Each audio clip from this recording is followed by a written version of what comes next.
एक बार नारद जी ने विष्णु भगवान से कहा, प्रभु आप कहाँ रहते हैं? विष्णु भगवान ने कहा, नारद जी हम तो सब जगह हैं, हम सब में व्याप्त। नारद जी ने कहा सब में व्याप्त है, इसका मतलब क्या? धाकड़ भैंसा में भी रहते हैं। विष्णु भगवान ने कह दिया कि कोई जीव जंतु ऐसा नहीं है कि जिसमें मेरा अंश नहीं है। ईश्वर अंश, जीव अविनाशी, चेतन, अमर, सहज सुखरा। नारद जी ने कहा आप धाकड़ भैंसा में भी रहते हैं। विष्णु भगवान ने कहा हाँ रहते। एक दिन नारद जी कीर्तन करने जा रहे, होने से दो आदमी आवे रहे, कल के बाबा हम नहीं जा करके कहने, कल के एक धकड़ा बड़ा मरखंडा छे, लोगों में धानो खाए छे, मारो पेटी। नारद जी बुझी ले धाकड़ में विष्णु भगवान से कल तो हमारा गप्पे हो आगू बढ़ी गए। उन्हें दो आदमी आवे रहे, कल के बाबा नहीं जा, उन्हें कल के कहना, कल के धकड़ा मरखंडा जी नहीं जा। चले गए धकड़ा दल के उठाए बजा। दो चार आदमी दौड़ ले, तब धकड़ा भगल के सब न करके की हाल बाबा नहीं तो रसीद करती हम।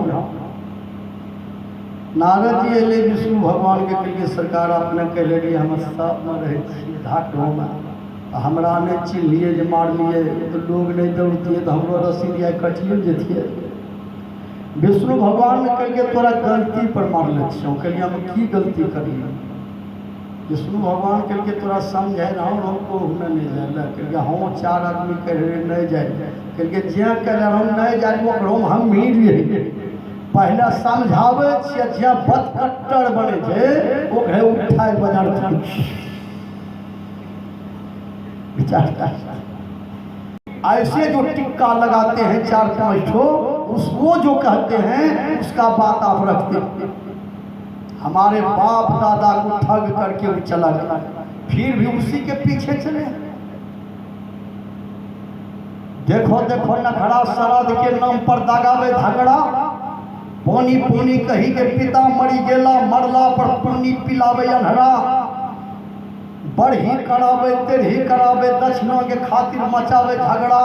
आपने पंडित जी पैतरनी ने देखलक जजमान के गैया के पूछ पकड़ा। देखो देखो नखड़ा कहे छो मुक्त यमहूत छे तो ठगवा मिलल छन बड़ा तगड़ा। विचार की यही 15 दिन की बात है। खगड़िया गए थे, एक ब्राह्मण के द्वार पर हम गाड़ी लगा रहे थे कि नाव पर पार होना है, प्रोग्राम करके उधर से आएंगे। उस ब्राह्मण के पत्नी ने द्वार पर गाड़ी नहीं लगाने दिया और कह दिया ले जाइए गाड़ी तारी यहाँ से हमने लगाने दी।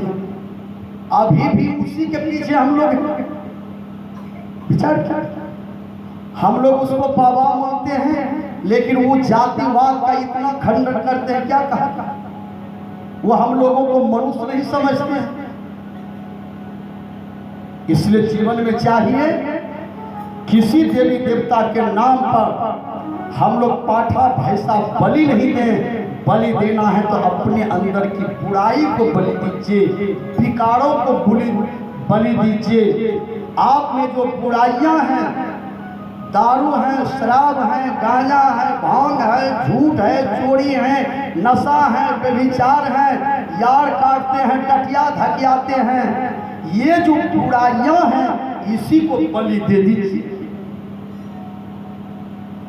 अपना बेटा मूरन, बकरी बेटा संपूर्ण, ऐसा काम है।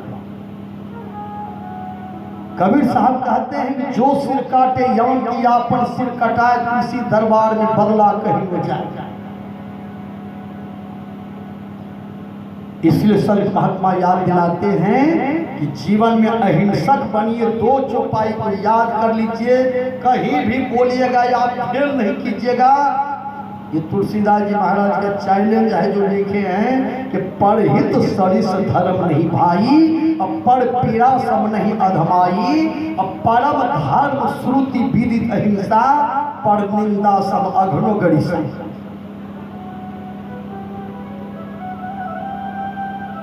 विचार जर्रे जर्रे में झांकी भगवान की कोई सूझ वाले आंख नहीं पहचान। इसलिए संत महात्मा याद दिलाते हैं कि हरि व्यापक सर्वत्र समाना प्रेम के प्रगट हुई मैं। और एक बात याद रखिए, अपना विवेक से काम लीजिए। सत्संग कीजिए, सत्संग तब विवेक होगा। बिनु सत्संग विवेक न हो। राम कृपा बिनु सुलभ न सोई। जो सत्संग में आएंगे वही मनुष्य बनेंगे, नहीं तो मनुष्य नहीं बनेंगे, क्योंकि विवेक होगा सत्संग। सठ सुधर ही सत्संगति पाई, पारस परस धातु सुहाई। जैसे पारस मणि पत्थर में लोहा को स्पर्श करा दीजिए, लोहा सोना बनेगा, उसी प्रकार से सत्संग में आएंगे, सुनेंगे, तभी आप मनुष्य बन सकते हैं, तभी आप में मानवता आएगा, तभी आपका भोजन सुधरेगा, भजन सुधरेगा, वचन सुधरेगा। और क्या सुधरेगा? चलिए हम सुना रहे थे।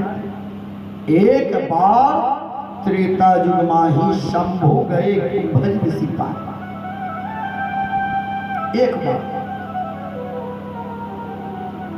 एक बार भूपति मन माही भय गलंगी मोड़े सुतना।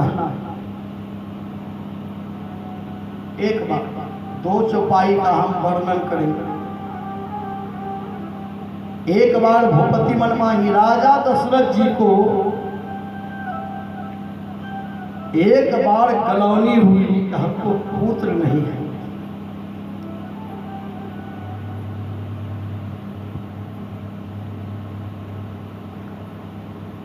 एक बार गलौनी हुई कि पुत्र नहीं है।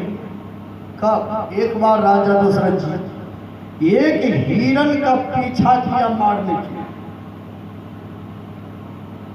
हिरण ने रूक कर दशरथ जी से कहा, अरे राजन, मेरे ऊपर आप बाण मत चलाइए।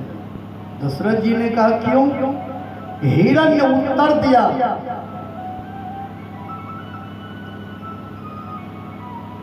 कि निर्वंश के हाथ से मैं मरना नहीं चाहता। निर्वंश जगत में जो कोई जग पापी कहलाता। जब एक हिरण ने कह दिया निर्वंश के हाथ से मैं मरना नहीं चाहता, राजा दशरथ जी धनुष्मान को फेंक दिए। बहुत गलानी हुई। एक बार भूपति मनमाही भय गलौनी मोड़े सुतना ही। आज पुत्र रहता तो हिरण ऐसा नहीं कहता कि निर्वंश के हाथ से मैं मरना नहीं चाहता। राजा